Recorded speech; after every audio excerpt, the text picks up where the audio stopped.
샬롬. 하나님께서 오늘도 풍성한 은혜 속에서 여러분들을 인도해 주시기를 축복합니다. 오늘 우리에게 주신 말씀은 고린도전서 14장 26절에서 40절까지는 말씀입니다. 방언에 대한 교훈의 말씀을 계속 주고 계십니다. 중요한 은사인데 이 방언의 은사로 인하여 교회에 적지 않은 혼란이 있었던 것이 틀림이 없습니다. 무엇보다도 공적인 모임이나 예배에 방언을 무분별하게 서로 사용하면서 이것이 교회에 큰 영적인 혼란이 되었던 것 같습니다. 그래서 앞에서 우리가 봤죠. 깨달은 마음으로 5마디 말하는 것이 1만 마디 방언을 말하는 것보다 낫다.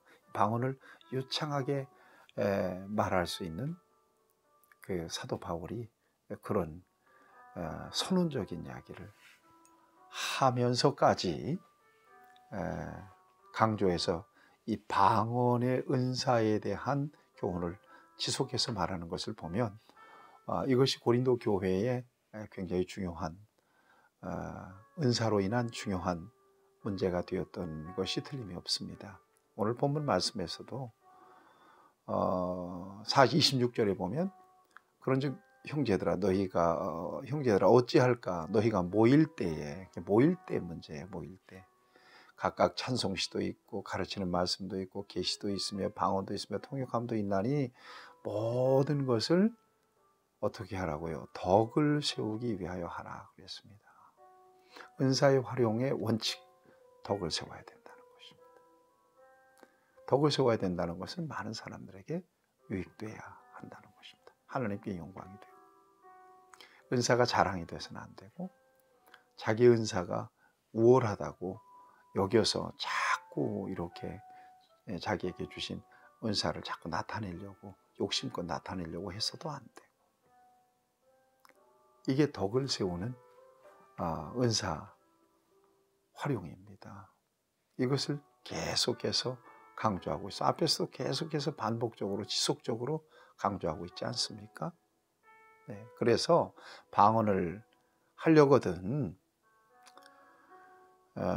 2사람이나 많아야 3사람이 차례를 따라 해라.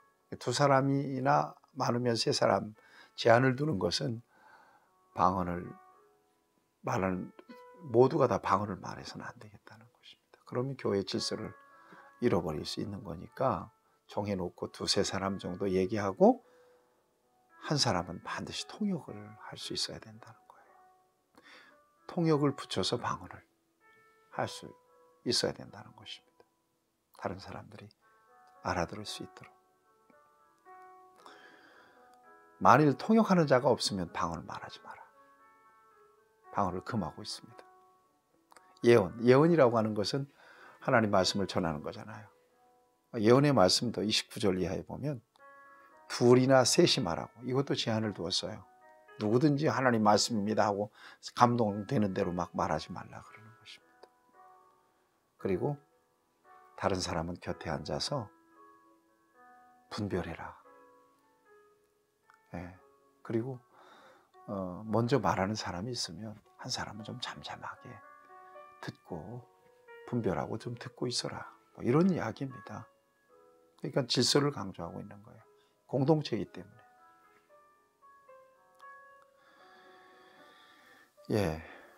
그러면서 33절에 보면 하나님은 무질서의 하나님이 아니요 오직 화평의 하나님이시라. 하나님은 질서의 하나님이시다. 화평의 하나님이시다. 저와 여러분들이 마음속 깊이 좀 새겨야 될 말씀입니다. 하나님은 질서의 하나님이십니다.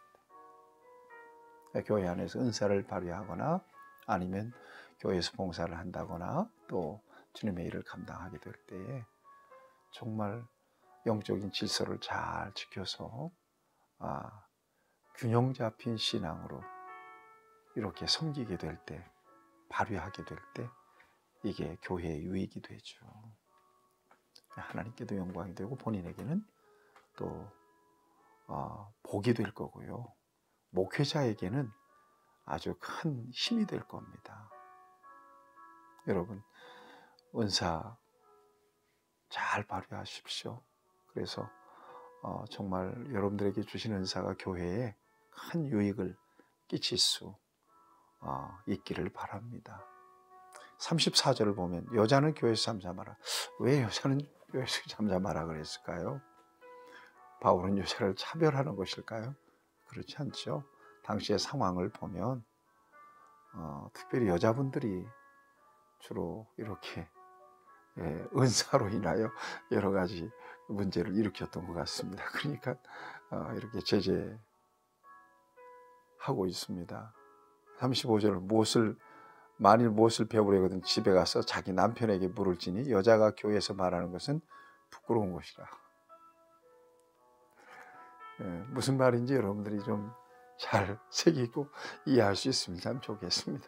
오늘이나 또 오늘 교회나 그때 교회나 여자분들이 열심히 특심 있는 분들이 많고 또 열심히 기도하다 보니까 방언의 은사도 받고 또 예언의 은사도 받고 은사도 많은 분들이 이제 여자분들이 주로 많았던 것 같고요.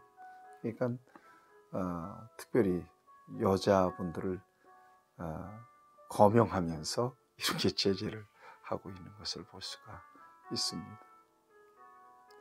우리가 조심해야 합니다. 그러면서 여러분 마지막 결론의 말씀입니까? 39절 말씀입니다. 37절 먼저 보시죠. 37절 보면 아주 엄합니다. 만일 누구든지 자기를 선지자나 혹은 신령한 자로 생각하거든 내가 너에게 편지하는 이 글이 주의 명령인 줄 알라. 만일 누구든지 알지 못하면 그는 알지 못한 자니라. 신령한 자로 착각하지 마라. 선지자로 착각하지 마라. 엄하게 편지로 경고하고 있습니다. 그리고 40절 말씀을 보세요. 모든 것을 품위 있게 하고 질서 있게 하라. 이렇게 결론적인 말씀을 주십니다.